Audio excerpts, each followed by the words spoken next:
মই আছোঁ এতিয়া কোৱাৰ্টাৰ। এতিয়া আমি যাম ফাৰ্ষ্ট প্ৰগ্ৰেমত ৰাজধানী স্কুল। আমি এতিয়া প্ৰগ্ৰেমলৈ ওলাই গৈ আছোঁ। এতিয়া যাম ফাৰ্ষ্ট প্ৰগ্ৰেম ৰাজধানী এম ই স্কুল।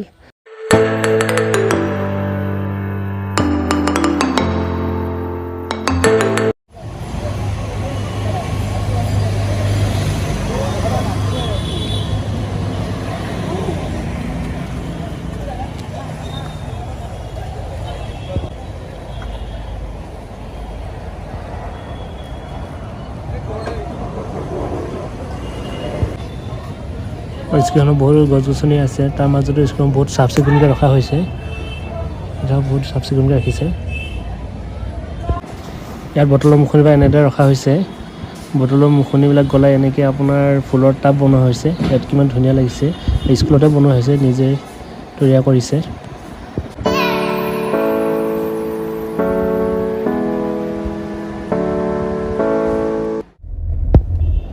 স্কুলৰ প্ৰগ্ৰেমটো শেষ কৰি আমি এতিয়া অফিচ গৈ আছোঁ। এই অফিচৰ আমাৰ পানী টেংকি গেট বুলি কয় এখন।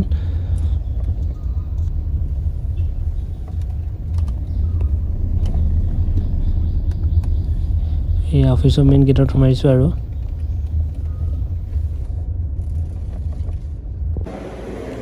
এই অফিচ পালোহি। যদি আপোনালোকে ছাৰক লগ কৰিব বিচাৰে তেনেহ'লে আহিব সোমবাৰ আৰু বুধবাৰে। B block 3rd floor.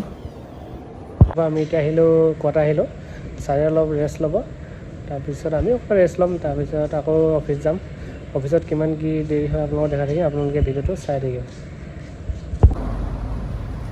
অফিচত কাগজ এখন থাকি আছিলে, তাকে কাগজখন ল'বলৈ গৈ আছোঁ।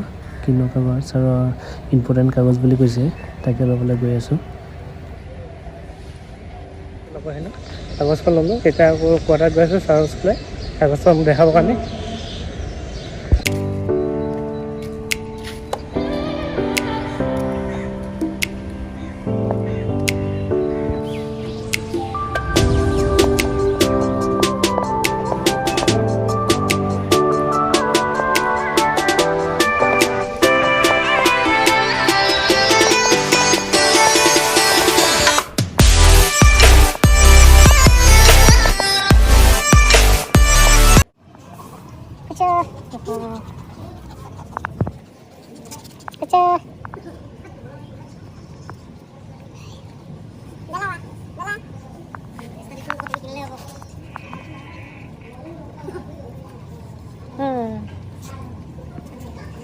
অফিচৰ পৰা কোৱাৰ্টাৰত আহিলোঁ।